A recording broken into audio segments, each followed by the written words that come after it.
कल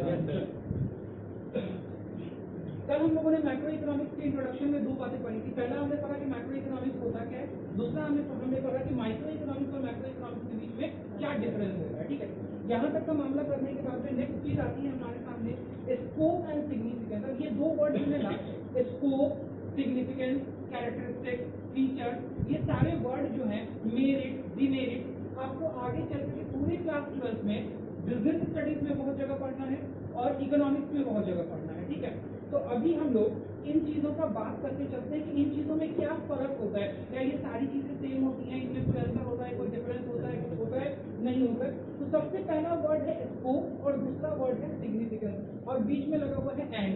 इसका मतलब कि दोनों वर्ड क्या होगा, अलग अलग होगा। और होता तो हम लोग समझते हैं स्कोप और सिग्निफिकेंस, लेकिन ऐसा तो है नहीं। स्कोप एंड सिग्निफिकेंस, स्कोप का मतलब क्या होता है सबसे पहले समझिएगा। स्कोप का मतलब होता है कि अगर उस चीज को कहीं अप्लाई किया जाए, जिस चीज के बारे में हम पढ़ने जा रहे हैं, तो उसका एप्लीकेशन कहाँ कहाँ तक है, उसका एरिया, उसका विड्थ, उसके काम करने का यू कैन से पूरा बाउंड्री कहाँ कहाँ तक है, इसको हम लोग बोलते हैं स्कोप।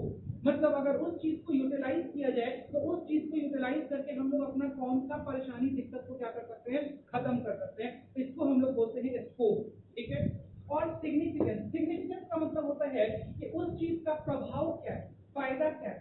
ठीक है, उसको हम लोग बोलते हैं सिग्निफिकेंस। स्कोप ओवरऑल एरिया को दर्शाता है कि हम कहाँ कहाँ इस चीज को लगा सकते हैं, यूज कर सकते हैं। सिग्निफिकेंस बताता है कि उस चीज का फायदा क्या है, अगर वो चीज इस्तेमाल की जा रही है, वो चीज अगर यूज की जा रही है, तो उससे यूज करने वाले को क्या क्या फायदा डिराइव हो सकता है। ठीक है, यहाँ तक बात समझ में आती है, कोई दिक्कत इसको समझने में? आइए आगे बढ़ते हैं। स्कोप, तो पहले आपको स्कोप का डिस्कशन किया है। And scope of a particular subject is the subject matter which you have to read in that subject. उस चैप्टर का स्कोप क्या ही होगा, जो सब्जेक्ट हम पढ़ने जा रहे हैं उस सब्जेक्ट के अंदर जितने चैप्टर्स हैं, उन्हीं चैप्टर्स का ब्रीफ डिस्कशन उसका स्कोप हो जाएगा। क्योंकि क्या होता है, एक सब्जेक्ट डिफरेंट डिफरेंट चैप्टर्स में बटा होता है।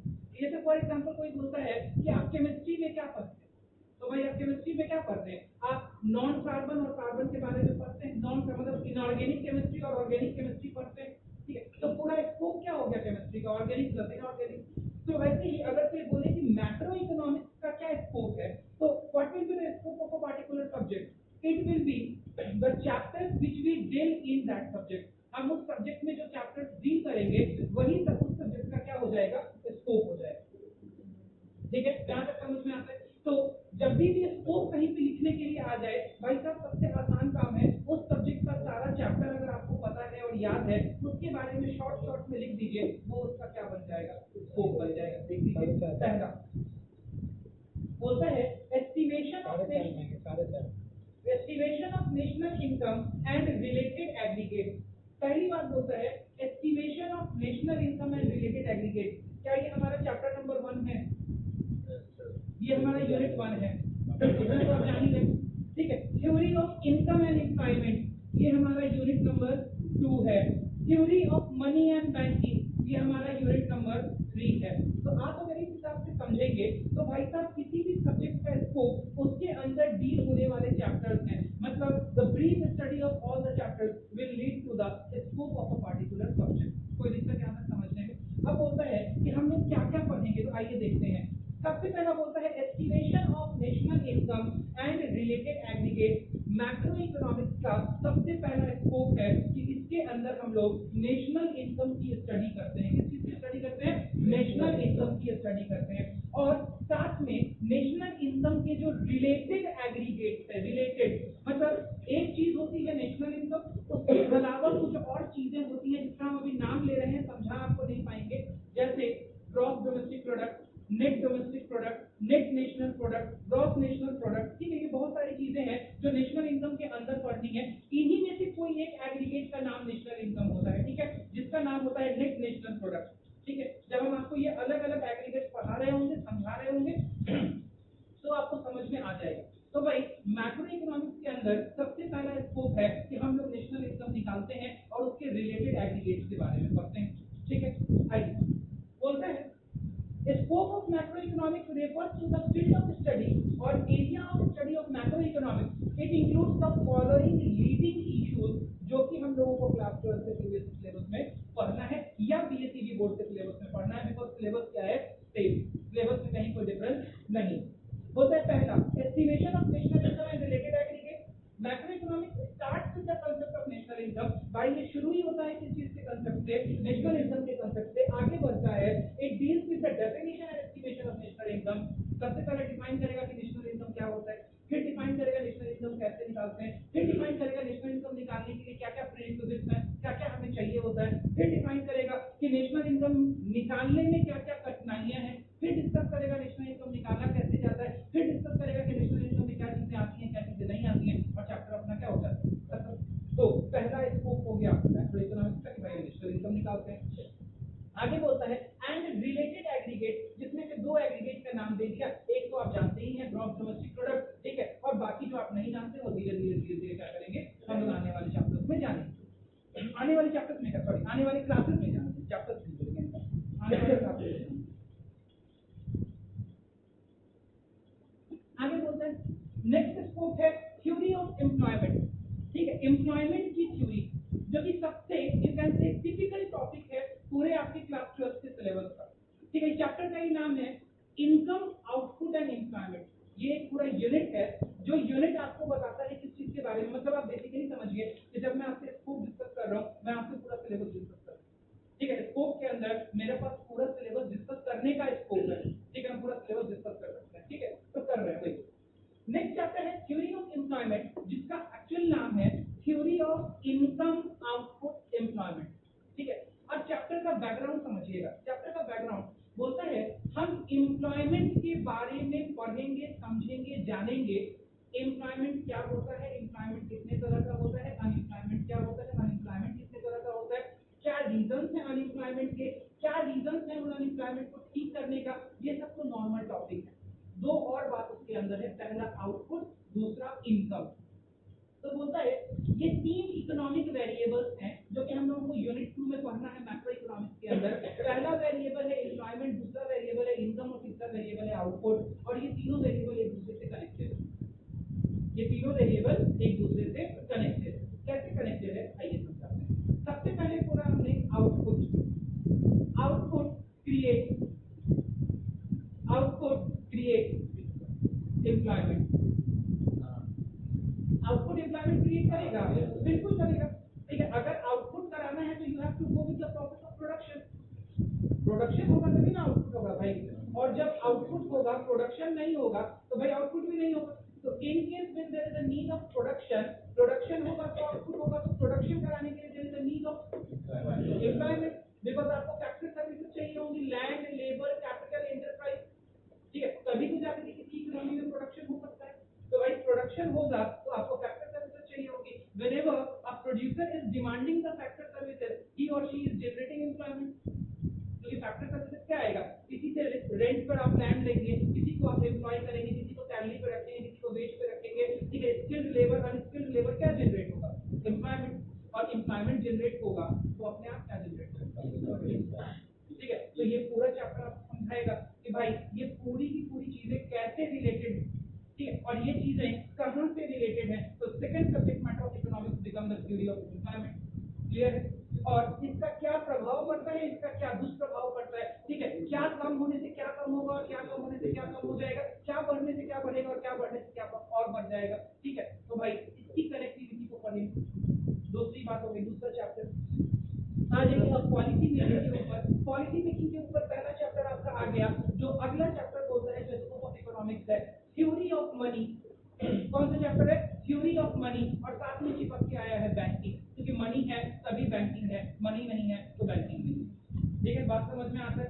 तो भाई सबसे पहले इसके अंदर आपको पढ़ाएगा मनी क्या होता है, तो बोला जाएगा money is a matter function for medium measure standard store. आप धीरे धीरे क्या बोलेंगे, ठीक है, money is a matter function for medium measure standard store, ठीक है। फिर पढ़ेंगे डेफिनेशन मनी का, मनी क्या है, तो बोलता है money is what money does, money वही है जो वो करता है, ठीक। तो ऐसे बहुत सारे हम लोग इंटरेस्टिंग डेफिनेशंस पढ़ेंगे। फिर पढ़ेंगे कि भाई मनी क्या होता है, बोलेंगे सरकार ने जिस चीज को कह दिया मनी है वो मनी है, ठीक है, it's a legal definition of money. सरकार ने बोला भाई वो गन आज रात 8 बजे से पुराने 100 और 500 के नोट नोट बंद होते, लीगल टेंडर नहीं रहेंगे, तो नहीं रहेंगे तो नहीं रहेंगे, चाहे आपके पास करोड़ों पड़े, ठीक है। तो फिर हम मनी का डेफिनेशन पढ़ेंगे, ठीक है। फिर मनी का डेफिनेशन जब पढ़ने लगेंगे तो उससे पहले पढ़ेंगे कि भैया जब मनी नहीं था तब क्या था, तो जब मनी नहीं था तो बार्टर सिस्टम, ठीक है। फिर क्या था, तो फिर एक बड़ा इंटरेस्टिंग सा सब्जेक्ट पढ़ेंगे हम लोग, उसमें सब्जेक्ट मैटर पढ़ेंगे डबल कोइंसिडेंस ऑफ फंड, ठीक है। उसमें बड़ा मजा आएगा, जब जब जो चाहते हैं सामने वाले सब कुछ चाहे जो आप चाहते हैं और सामने वाले को चाहना पड़ेगा जो आप चाह रहे हैं, ठीक है। ये चाहत का खेल है, ठीक है। डबल कोइंसिडेंस ऑफ फंड, ठीक है।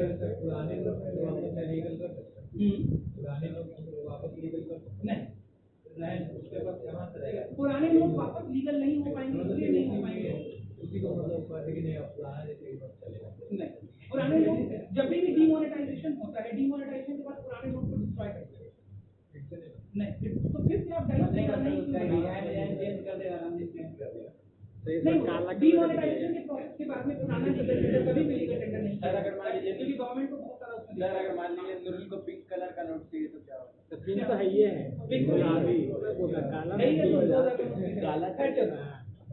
हम लोग जब बात करेंगे तब बात करेंगे, बड़ा इंटरेस्टिंग टॉपिक है थ्योरी ऑफ मनी, ठीक है। मनी में हम लोग सबसे पहले समझेंगे कि जब पैसा नहीं था तब क्या था, ठीक है। फिर हम लोग समझेंगे कि जब पैसा आ गया तो कैसे कैसे पैसा डेवलप हुआ और आज के दिन पैसा क्या है, ठीक है। आज के दिन पैसा क्या है, आज के दिन पैसा इलेक्ट्रॉनिक फॉर्म, ठीक है। तो उसके बारे में हम लोग डिस्कस करेंगे। फिर आएगा हम लोगों के पास में बैंकिंग का चैप्टर, देखो तो फिर उसमें हम लोग क्या डिस्कस करेंगे कि भाई बैंकिंग सिस्टम होता क्या है, ठीक है। फिर हम लोग डिस्कस करेंगे मनी क्रिएट कैसे होता है, फिर हम लोग डिस्कस करेंगे किसी इकोनॉमी के अंदर पैसा घूमता कैसे, ठीक है। और तब डिस्कस करेंगे कि घूमने घुमाने के खेल में सबसे ऊपर कौन है, ठीक है। तो सबसे ऊपर कौन है, दाढ़ी वाले बाबा, नहीं सबसे ऊपर है रिजर्व बैंक ऑफ इंडिया, ठीक है। उसके ऊपर कौन है, बैंकिंग सिस्टम में सबसे ऊपर रिजर्व बैंक ऑफ इंडिया है, उसके ऊपर ब्यूरोक्रेटिक सिस्टम में है कौन सी मिनिस्ट्री ऑफ फाइनेंस, ठीक है। तो इसके बारे में पूरा डिस्कशन करेंगे, सबसे इंपॉर्टेंट, सबसे नॉलेजेबल और सबसे interesting topic theory of money, ठीक है। उसके बाद आएगा theory of general price level, actually ये कोई चैप्टर नहीं है लेकिन हाँ इसका डिस्कशन यहाँ हो जाएगा, ठीक है। Theory of general price level, inflationary and deflationary gap, ठीक है। भारी भरकम शब्द लग रहा है, बहुत आसान है। इन्फ्लेशनरी चैप्टर बहुत आसान है, ये वाला क्वेश्चन एक वाले चैप्टर के साथ आ जाएगा, एक वाले चैप्टर के साथ अभी तुरंत समझा देते हैं, तुरंत समझ में आ जाएगा। सुनो, हमने बोला इकोनॉमी में, हमने बोला कोई एक इकोनॉमी पकड़ लो अपने दिमाग में, समझो कोई एक इकोनॉमी है, कोई भी इकोनॉमी है, ठीक है। उस इकोनॉमी में एग्रीगेट डिमांड बढ़ गया है, एग्रीगेट सप्लाई कम हो गया है, प्राइस क्या हो जाएगा, हाई हो जाएगा, ठीक है। This is called inflationary gap. Inflation मतलब क्या, महंगाई बढ़ गई है, इन्फ्लेशन महंगाई बढ़ गई है। किसी इकोनॉमी में एग्रीगेट सप्लाई बढ़ गया है, एग्रीगेट डिमांड कम हो गया है, लोग सामान मांग ही नहीं रहे हैं, सप्लाई से सप्लाई हुआ जा रहा है, ठीक है। बोलिए क्या हो जाएगा, डिफ्लेशन। डिफ्लेशन, इन्फ्लेशन का मतलब होता है महंगाई, डी घट जाना, इन बढ़ जाना, इन्फ्लेट मतलब खुल जाना, डिफ्लेट मतलब पिचक जाना, ठीक है। इन्फ्लेशन मतलब प्राइसेस का बढ़ना, डिफ्लेशन मतलब प्राइसेस का घटना, ठीक है। इतना आसान करके बता रहे हैं, इसमें और चीजें जब वो चैप्टर आएगा तब वहां पे पढ़ेंगे। इन्फ्लेशन होगा तो उसके क्या क्या रिपरकशंस होंगे, रिपरकशंस को समझते हैं, रिपरकशंस का मतलब होता है कि उसके प्रभाव, ठीक है, क्या होंगे, ठीक है। वो पॉजिटिव भी हो सकते हैं, नेगेटिव भी हो सकते हैं। वैसे ही डिफ्लेशन के प्रभाव हम लोगों को पढ़ने हैं, पॉजिटिव होगा या नेगेटिव होगा। या फिर एक चीज और पढ़नी है, इकोनॉमिक एडजस्टमेंट। क्या पढ़ना है, economic adjustment. What does this economic adjustment mean? तो इकोनॉमिक एडजस्टमेंट का मतलब होता है कि किस तरीके से इकोनॉमी एडजस्ट करेगी अगर इन्फ्लेशन आ गया है तो, और किस तरीके से इकोनॉमी एडजस्ट करेगी अगर डिफ्लेशन आ गया है, ठीक है। अब देखो, इन्फ्लेशन आ गया है, हर कार का समझो, इन्फ्लेशन आ गया है मतलब एग्रीगेट डिमांड क्या हो गया है, मार्केट में बढ़ गया है, लोग डिमांड ज्यादा कर रहे हैं, सप्लाई बनिस्बत के कम है, तभी ना प्राइस लेवल क्या हो रहा है, बढ़ रहा है। लोग डिमांड कब करते हैं, नहीं, अगला चैप्टर से काम करो। लोग डिमांड तब करते हैं जब उनके पास परचेजिंग एबिलिटी होती है, ठीक है। मतलब इकोनॉमी में जब पैसा भरपूर होगा, इकोनॉमी में जब पैसा भरपूर होगा तो डिमांड क्या होगा, हाई होगा। तो भाई इसका इकोनॉमिक एडजस्टमेंट कैसे होगा? अगर इकोनॉमी में पैसा भरपूर हो गया है, ज्यादा हो गया, बहुत हो गया है, ठीक है, तो मार्केट में एग्रीगेट डिमांड बढ़ गया है, तो सरकार क्या करे कि एग्रीगेट डिमांड डाउन हो जाए? पैसा खींच लेगी। सरकार बहुत सारे ऐसे उपाय निकालेगी, बहुत सारे ऐसे उपाय, ठीक है, जिनको मॉनेटरी मेजर्स बोलते हैं, ठीक है, जिससे कि इकोनॉमी के पैसे को सरकार क्या कर लेगी, खींच लेगी अपने पास। लोगों के पॉकेट में पैसा कम हो जाएगा, डिमांड अपने आप क्या हो जाएगा, कम हो जाएगा, सप्लाई के बराबर हो जाएगा, इन्फ्लेशन क्या हो जाएगा, कम हो जाएगा, ठीक है। तो इसको बोलते हैं इकोनॉमिक एडजस्टमेंट, ठीक है। डिफ्लेशन हो गया है, लोग डिमांड नहीं कर रहे हैं, क्यों नहीं कर रहे हैं? क्योंकि पॉकेट में पैसा नहीं है। सरकार इस बार क्या करेगी, हर वो मेजर्स अपनाने की कोशिश करेगी जिससे पैसा कहाँ आए, इकोनॉमी में आए। तो भाई उसके लिए सरकार जो मॉनेटरी मेजर्स करेगी, वो मॉनेटरी मेजर्स हम लोगों को पढ़ना है, ठीक है। हाँ, बहुत सारे मेजर्स डिस्कस करेंगे हम लोग, ठीक है। सब्सिडी देना, टैक्स का रिडक्शन कम करना, इंटरेस्ट रेट को डाउन करना। थोड़ा जल्दी जाना है, अभी नहीं सर, 3:45 ठीक है, जवाब ठीक है। चले आगे बढ़े, यहाँ तक समझ में आ गया। तो इन्फ्लेशन को एडजस्ट करने के लिए इकोनॉमिक एडजस्टमेंट पढ़ेंगे, डिफ्लेशन को एडजस्ट करने के लिए इकोनॉमिक एडजस्टमेंट पढ़ेंगे, बहुत सारे एडजस्टमेंट पढ़ेंगे, ठीक है, कि सरकार क्या क्या कर सकती है, आप सब कनेक्ट कर जाएंगे, ठीक है। पैसा बढ़ाना है तो क्या करेगी, पैसा घटाना है तो क्या करेगी, ये कहाँ का सब्जेक्ट मैटर है, ये सब मैक्रो इकोनॉमिक्स का सब्जेक्ट मैटर है। कोई दिक्कत यहाँ तक समझने में? आगे बढ़े।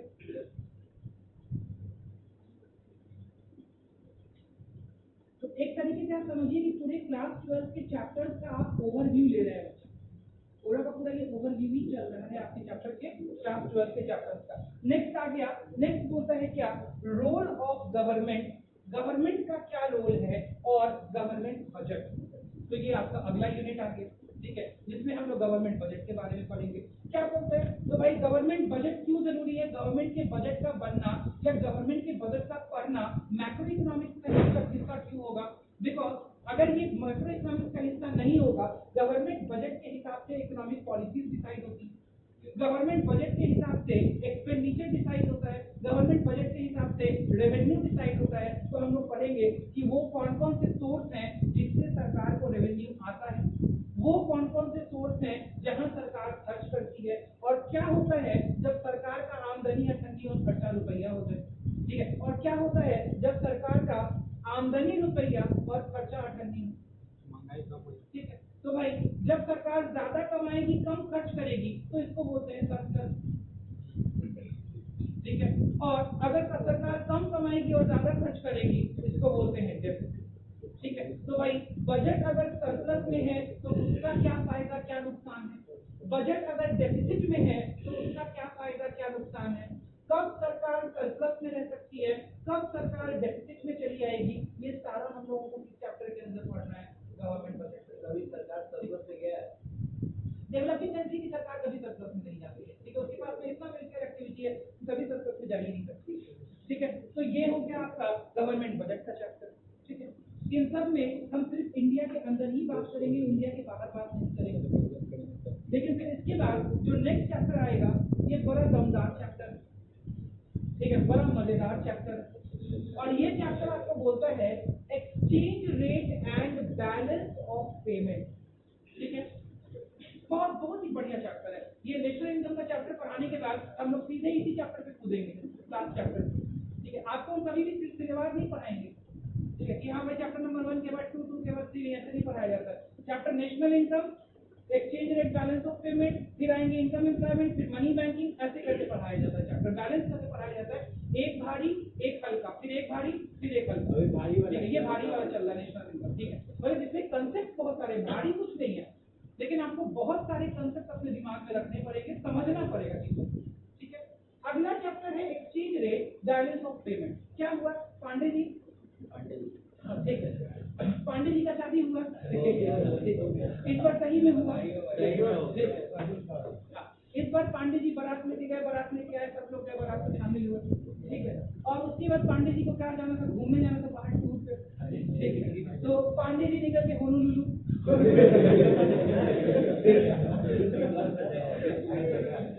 अब इनके पास रुपया है, इनके पास तो रुपया ही है, दहेज में मिला है, ठीक है, 5 लाख। अरे जहाँ भूल गए किलो 11 लाख। तो चलो, अब क्या हुआ, यहाँ की जो करेंसी है और होनोलुलु की जो करेंसी है, दोनों करेंसी क्या है? अलग अलग। अब पांडे जी अगर यहाँ से रुपया लेके जाएंगे तो किसी भी दूसरे देश में रुपया खर्च नहीं कर पाएंगे, ठीक है। उसको उस देश की करेंसी में क्या करवाना पड़ेगा? कन्वर्ट कराना, वहाँ का लीगल टेंडर, जो वहाँ का लीगल टेंडर। देखो इंडिया का लीगल टेंडर हर जगह का लीगल टेंडर तो है नहीं, और इंडिया यूएस पे इतना मजबूत है नहीं कि भाई साहब डॉलर जहाँ चला दीजिए चल जाएगा, यहाँ भी चलता है, यहाँ कहीं भी dollar all over the world. आप अपने दुश्मन से पाकिस्तान में जाइएगा वहाँ भी चल जाएगा, ठीक है। नहीं, पाउंड हर जगह नहीं चलेगा, डॉलर का ऑल ओवर वर्ल्ड 125 देशों में एक्सेप्टेबिलिटी है, ठीक है। 125 countries of the world accept dollar as a currency कर लेंगे करेगा, ठीक है। इवन जो अभी आपका वो सिख गुरुद्वारा कॉरिडोर खुला है इंडिया पाकिस्तान के बीच में, वहाँ पे भी एक्सचेंज में डॉलर अलाउड है, ठीक है। इंडिया का कोई व्यक्ति अगर जाना चाहता है उस कॉरिडोर में तो वो एक्सचेंज काउंटर से डॉलर एक्सचेंज करा करके लेके जा सकता है, ठीक है। और डॉलर में वहाँ क्या कर सकता है? परचेजिंग कर सकता है, इंडिया में अगर कोई परचेज करता है, क्योंकि डॉलर की एक्सेप्ट, डॉलर बहुत मजबूत करेंसी हो गई है आज के दिन में, बिकॉज यूएस क्या है बहुत मजबूत है, रोज एक चीज लेके चलो तो इंडिया पाकिस्तान तो बोल रहे हैं, नहीं वो एक्चुअली पाकिस्तान में, इंडिया पाकिस्तान में, अच्छा सॉरी पाकिस्तान इंडिया में नहीं होगा क्या? बिल्कुल नहीं नहीं, वैसे में डॉलर एक्सेप्ट नहीं है, यहाँ पे पैसे लेके जाना आएंगे। देखिए अगर कोई ऐसी कंट्री है, तो लीजिए यहाँ पे कोई एक ऐसी कंट्री है जिसमें कोई फॉरेनर आया है, ठीक है, जिसके पास में उस कंट्री का लीगल टेंडर नहीं है, बात समझ रहे हैं? तो अगर उस कंट्री का लीगल टेंडर नहीं है और डॉलर है उसके पास में, तो that dollar will be accepted. There में ये कहने की, ठीक है। जैसे आप फॉर एग्जांपल श्रीलंका के, ठीक है, आपके पास श्रीलंकन करेंसी नहीं है लेकिन आपकी पॉकेट में डॉलर है, तो बहुत जगह ऐसे टूरिस्ट स्पॉट्स हैं, बहुत जगह ऐसे इंटरनेशनल स्पॉट्स हैं जहां पे डॉलर एक्सेप्ट कर लिया जाता है। वही कह रहे हैं सारे जगह तो नहीं होगा, सारी जगह नहीं होगा, सारे जगह, ठीक है। सारे जगह अगर डॉलर एक्सेप्ट कर लिया जाएगा तो फिर हर देश डॉलर लेके आए और यहाँ बैंक में चेंज कराने गए तो जी बिल्कुल होगा, यहाँ नहीं तो होगा, बैंक में हो जाएगा, नहीं बैंक में भी होता है, ठीक है। एयरपोर्ट पे वो आसानी के लिए होता है, ठीक है, for the ease of the traveller. For example मानो कोई आदमी आ रहा है सऊदी से, ठीक है, वो आदमी वहां से एक्सचेंज नहीं करा पाया, भूल गया, मान लो जल्दी में भूल गया। कोई आदमी मान लो दुबई से आ रहा है, जल्दी में भूल गया। अब इंडिया में आके apart from that airport area dollar तो चलेगा नहीं, ठीक है, या कुछ टैक्सी स्टैंड पे चल जाएगा, मान लिया कि कुछ रेलवे स्टॉप पे चल जाएगा, कुछ होटल्स में चल जाएगा, बड़े बड़े होटल्स में, लेकिन नॉर्मल इंडियन पार्लेंस में तो नहीं चलेगा। तो नहीं चलेगा और मान लिया उसके पास में इंडियन करेंसी नहीं है, मतलब क्या करेगा, ठीक है। फॉर दैट एयरपोर्ट पे करेंसी एक्सचेंज पॉइंट होती है, फॉर दैट ओनली, समझ रहे हैं, ठीक है। तो अब भाई बात आती है इस चैप्टर में आपको क्या मजा आएगा? इस चैप्टर में आपको ये मजा आएगा कि आप सीखेंगे कि एक देश की करेंसी को दूसरे देश की करेंसी के टर्म्स में कैसे लिखा जाता है, क्यों लिखा जाता है, और उसके लिखने के पीछे या उसका एक्सचेंज रेट डिटरमाइन होने के पीछे क्या मैकेनिज्म वर्क करता है, ठीक है। जैसे अगर कोई बोले, वो लिख दे $1 = ₹72, how this mechanism has been established, ये मैकेनिज्म कैसे एस्टैब्लिश हुआ, और ये $1 $72 के बराबर 73 74 75 किस तरीके से मूव करता है, क्या मैकेनिज्म है, क्या टेंडेंसी है, कैसे इसके पीछे क्या वर्क करता है, सरकार का इसमें क्या रोल है, everything you have to get on in this chapter of exchange rate, ठीक है। नाम ही हो गया क्या इस चैप्टर का?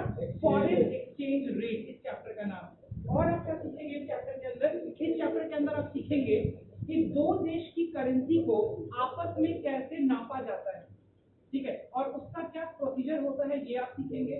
और क्या सीखेंगे आप इस चैप्टर के अंदर कि अगर मुझे फॉरेन एक्सचेंज चाहिए या मुझे फॉरेन एक्सचेंज बजाना है, बजाना तो मुझसे ठीक है, अगर मुझे फॉरेन एक्सचेंज भजा करके अपने देश की करेंसी चाहिए, तो उसके लिए हम कहाँ जाएंगे, क्या करेंगे, कैसे कैसे चीजों को करना है। कुछ चीजें जो आपके सिलेबस में है वो तो हम 100% डील करेंगे, कुछ चीजें ऐसी हैं इस चैप्टर में जो आपके सिलेबस में नहीं है, वो भी हम डील करेंगे, क्योंकि ये इंफॉर्मेटिव टॉपिक है।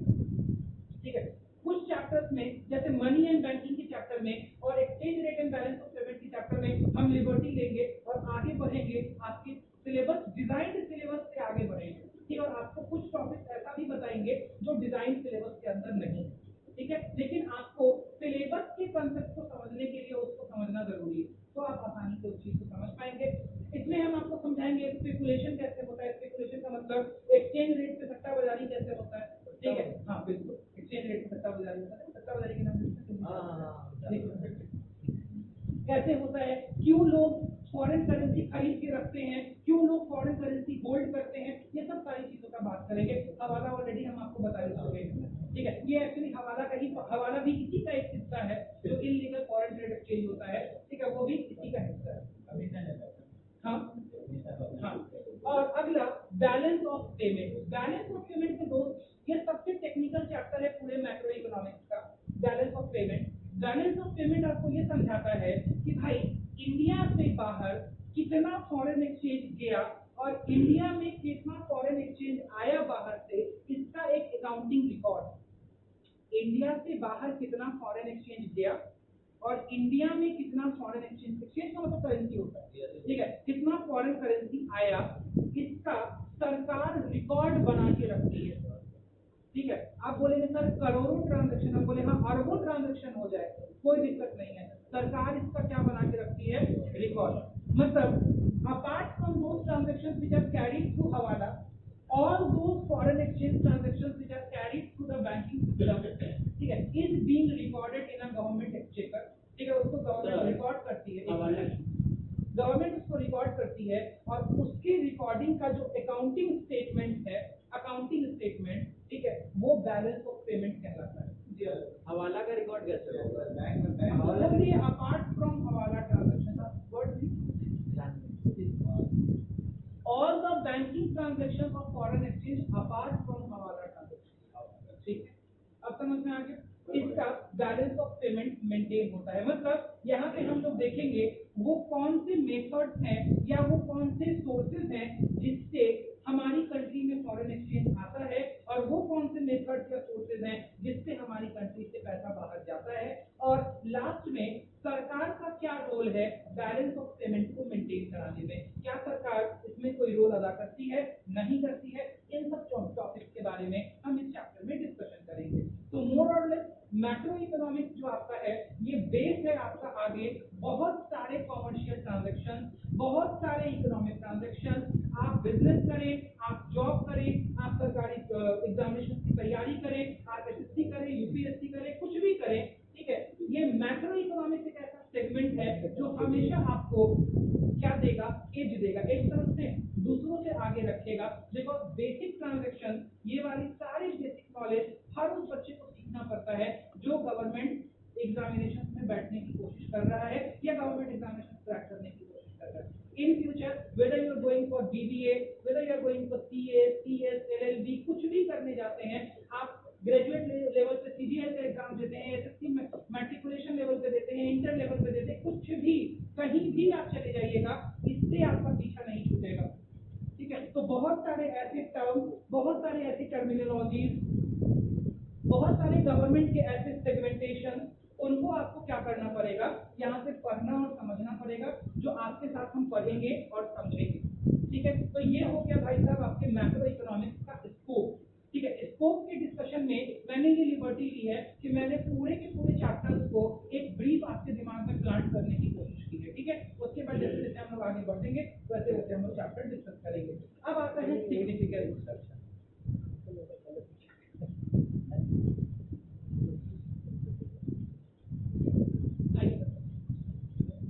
सिग्निफिकेंस का मतलब होता है महत्व।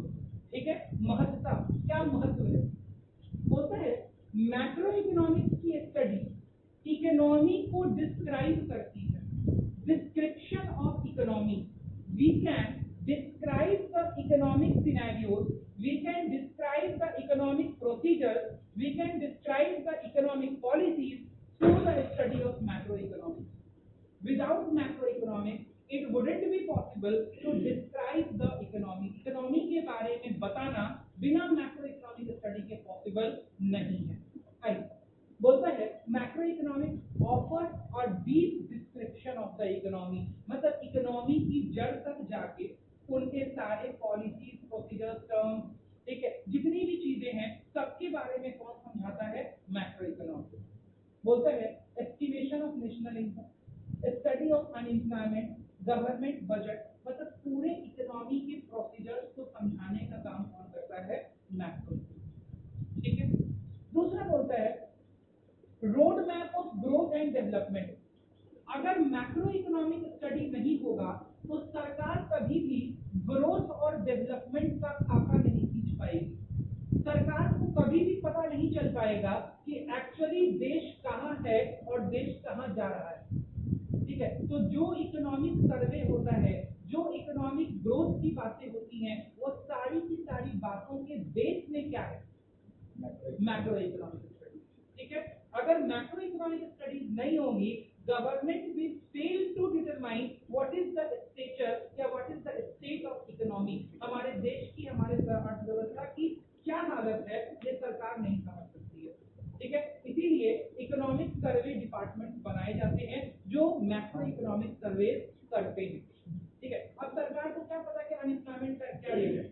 जब तक मैक्रो इकोनॉमिक स्टडी नहीं होगा, सरकार को क्या पता कि आउटपुट कितना हो रहा है, किस सेक्टर में कितना आउटपुट है, प्राइमरी सेक्टर में कितना है, इंडस्ट्रियल सेक्टर में कितना है, टर्शियरी सेक्टर में कितना है, कौन कमा रहे हैं, कौन नहीं कमा रहे हैं, क्या इकोनॉमिक ग्रोथ है, ठीक है, क्या रीजनल ग्रोथ है, किस रीजन में ग्रोथ की जरूरत है, किस रीजन में ग्रोथ हो रहा है, कहाँ इकोनॉमिक पॉलिसीज लगानी चाहिए, क्या रेट रखना चाहिए, सारी चीजें सरकार को कैसे पता चलती हैं? Through the policies and study of macro economics. ठीक है, नेक्स्ट होता है इकोनॉमिक स्टेबिलिटी। स्टेबिलिटी का मतलब होता है स्थिरता। ठीक है, अगर मैक्रो इकोनॉमिक स्टडी नहीं होगी तो इकोनॉमिक स्टेबिलिटी लाना बहुत मुश्किल है। ठीक है, आइए इकोनॉमिक स्टेबिलिटी को समझिए क्या होता है। बोलता है study of macro economics help achieve economic stability. स्थिरता, देश को किस चीज की जरूरत है, अर्थव्यवस्था में क्या होना चाहिए जिससे कि डिफरेंशिएशन, अप्स एंड डाउन क्या हो, कम से कम, तभी तो इकोनॉमी स्टेबल होगी। स्टेबल का मतलब क्या होता है? चीजें सही होनी चाहिए, प्रॉपर होनी चाहिए। ठीक है, बोलते हैं this is achieved through appropriate monetary policy pursued by the central bank of the country and fiscal policy या budgetary policy pursued by the government. Economic stability का मतलब होता है देश में बहुत ज्यादा महंगाई ना हो, ठीक है, देश में बहुत ज्यादा प्राइसेस गिरे ना, देश में इंटरेस्ट रेट नॉर्मल रहे, देश में ऑयल प्राइसेस, ठीक है, क्रूड ऑयल प्राइसेस, देश के अंदर पेट्रोलियम प्राइसेस, गोल्ड का प्राइसेस, मतलब बहुत सारी चीजें हैं जो इकोनॉमिक स्टेबिलिटी का इंडिकेटर है। ठीक है, और अगर इसमें कोई मूवमेंट होता है तो उसके हिसाब से देश को बहुत सारे रिपरकशन झेलने पड़ते हैं। तो इसके लिए जरूरी है कि सरकार को इस बात का पता हो कि भाई साहब पॉलिसीज कैसे डिटरमाइन होंगी, और उसके लिए मैक्रो इकोनॉमिक स्टडी करना बहुत जरूरी है। बिना मैक्रो इकोनॉमिक प्रोसीजर के ये स्टडी कर पाना या इस पे पॉलिसीज डिजाइन कर पाना, पॉलिसीज इंप्लीमेंट कर पाना is far beyond the reach of the government. That's why it is the significance of macroeconomics that helps in economic stability. बोलिए क्या समझ में आ रहा है? कोई दिक्कत? नेक्स्ट बोलता है बैलेंस ऑफ पेमेंट का स्टेटस। ठीक है, हम छोटे से में समझाते हैं, बहुत ज्यादा में तो आप अभी नहीं समझ पाएंगे। हमारे देश के पास फॉरेन एक्सचेंज का रिजर्व होना चाहिए। फॉरेन एक्सचेंज का रिजर्व का मतलब होता है हमारी कंट्री के पास में फॉरेन करेंसी का रिजर्व होना चाहिए। अब आप बोलेंगे सर फॉरेन करेंसी का रिजर्व होना क्यों जरूरी, क्या चाहिए फॉरेन करेंसी? तो भाई बहुत सारी ऐसी चीजें हैं जो हम इंपोर्ट करने के अलावा हमारे पास में उसका और कोई दूसरा ऑप्शन नहीं है। We have to import those things, जिसमें सबसे पहले नंबर पे इंडिया में आता है क्या? इंडिया के लिए सबसे पहले नंबर पे आता है petroleum and crude oil product. ठीक है, इंडिया के पास में अपने सेल्फ सफिशिएंसी के लिए, सेल्फ सफिशिएंस के लिए ये प्रोडक्ट अवेलेबल नहीं है, and for that they import it from the petroleum exporting country. तो भाई उसके लिए क्या चाहिए? Foreign currency. तो बैलेंस ऑफ पेमेंट का स्टेटस ये बताता है कि देश से कितना पैसा फॉरेन एक्सचेंज बाहर गया और देश में कितना फॉरेन एक्सचेंज आया। फॉरेन एक्सचेंज आएगा एक्सपोर्ट करने से, ठीक बोल रहे हैं? एक्सपोर्ट करने का मतलब क्या होता है? एक्सपोर्ट करने का मतलब होता है अपने देश से सामान को विदेश में भेजना, और इंपोर्ट करने का मतलब होता है विदेश से सामान को अपने देश में मंगाना। तो अगर आप विदेश से सामान अपने देश में मंगाएंगे तो भाई अपने देश से, हमारे देश से पैसा कहाँ जाएगा? विदेश। और जब हम यहाँ से एक्सपोर्ट करेंगे तो हमें अपने देश में क्या मिलेगा? पैसा। और इसी का स्टेटस, तो भाई एक बार जब हम एक्सपोर्ट करेंगे बाबू तो हमारे पास में फॉरेन करेंसी प्लस होगा, बोलिए। और जब हम इंपोर्ट करेंगे तो फॉरेन करेंसी क्या हो जाएगा? माइनस हो जाएगा। तो भाई सरकार इस पर हमेशा नजर रखती है कि हमारा बैलेंस ऑफ पेमेंट का स्ट्रक्चर, नाम ही बोलता है बैलेंस ऑफ पेमेंट का क्या स्टेटस है। और गवर्नमेंट हमेशा ये कोशिश करेगी कि भाई हमारे एक्सपोर्ट क्या हो, हमारे एक्सपोर्ट कम हो या ज्यादा हो? ज्यादा हो, ताकि मैक्सिमम हमारे पास फॉरेन करेंसी का इनफ्लो ना कि फॉरेन करेंसी का आउटफ्लो। ठीक है, तो ये स्टेटस, ये भी सरकार को कौन से सब्जेक्ट के स्टडी के थ्रू पता चलेगा? मैक्रो।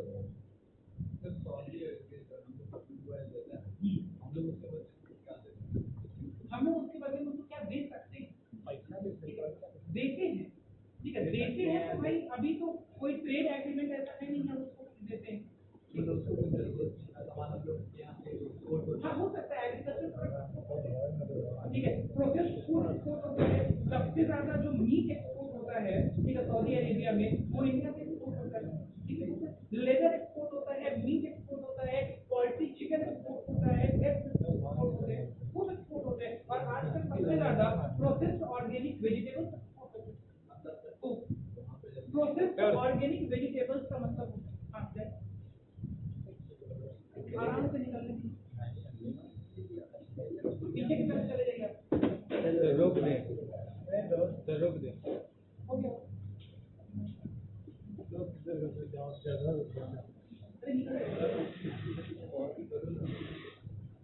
कि वो वेजिटेबल्स, प्रोसेस्ड ऑर्गेनिक वेजिटेबल्स का मतलब होता है वो वेजिटेबल्स जो बिना इंसेक्टिसाइड और पेस्टिसाइड के उगाए जाते हैं। ठीक है, जो हेल्थ के लिए बहुत बेनिफिशियल होते हैं, उनको हम प्रोसेस्ड ऑर्गेनिक वेजिटेबल्स बोलते हैं। वो एक्सपोर्ट होते हैं, बहुत सारी चीजें एक्सपोर्ट होती है, कॉटन एक्सपोर्ट होता है, कॉफी एक्सपोर्ट होता है, बहुत सारी चीजें, रबर एक्सपोर्ट होता है। ठीक है, इतनी सारी चीजें तो मुझे पता है, इसके अलावा कुछ और चीजें होती हैं उसका मुझे ज्ञान नहीं। ठीक है, आगे बढ़ते हैं। Problem of poverty and environmental pollution. ठीक है, problem of poverty and environmental pollution.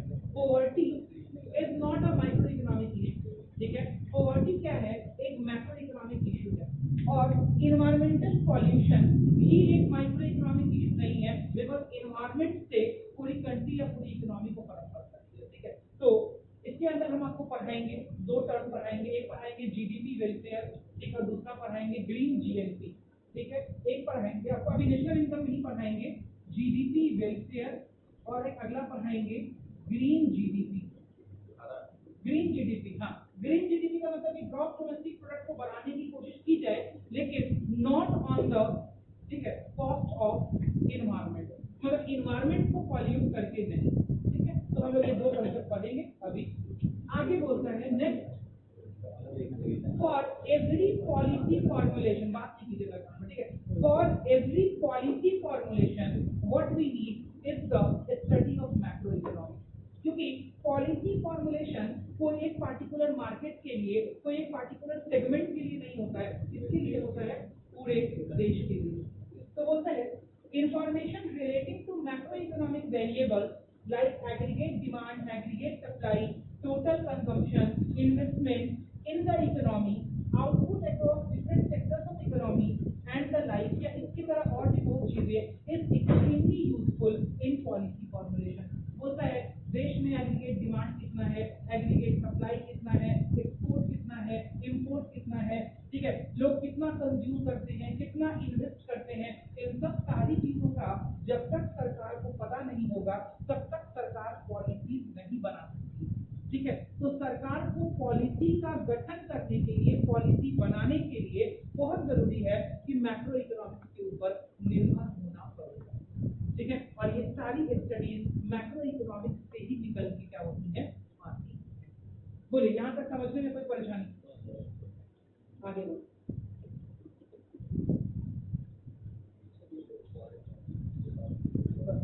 तो इससे रिलेटेड लास्ट पैराग्राफ एक बार देख लेते हैं। In short we can say that the knowledge of macroeconomic variables and macroeconomic models is extremely essential, बहुत जरूरी है in understanding the performance of economy। हम देश की अर्थव्यवस्था के परफॉर्मेंस के बारे में जानने के लिए मैक्रो इकोनॉमिक सेगमेंट्स का जानना बहुत जरूरी है। आगे बोलता है as well as in the formulation of policies and programs for its growth and development। और अर्थव्यवस्था के ग्रोथ एंड डेवलपमेंट के लिए सरकार जो पॉलिसी और स्कीम बनाएगी उसके लिए भी मैक्रो इकोनॉमिक्स का कंट्रीब्यूशन मोस्ट इम्पोर्टेंट है, ठीक है। यहाँ पे आपका ये इंट्रोडक्शन का चैप्टर हो जाता है बाबू ओवर, ठीक है। इंट्रोडक्शन के चैप्टर के ओवर होने पे हम लोगों को एक ब्रीफ माइंड में ये आइडिया आता है कि भाई मैक्रो इकोनॉमिक्स हम जब भी पढ़ेंगे तो हमारी सोच एक पार्टिकुलर मार्केट तक नहीं रहेगी, हमारी सोच का दायरा क्या रहेगा, पूरा देश, ठीक है, पूरा देश, वो कोई भी देश हो सकता है, ठीक है। यहाँ पे जो हम लोग बेसिकली हम लोगों का फोकस जो रहेगा क्लास 12 के अंदर ये एक डेवलपिंग इकोनॉमी स्ट्रक्चर पे रहेगा, ठीक है, क्योंकि हमारा देश क्या है, हमारा देश डेवलपिंग है, ठीक है। तो जो total background of the study होगा macro economic study that will be based on developing structure model, ठीक है। हमें डेवलप्ड स्ट्रक्चर मॉडल नहीं पढ़ना है, कौन सा मॉडल पढ़ना है, डेवलपिंग स्ट्रक्चर मॉडल पढ़ना है, ठीक है।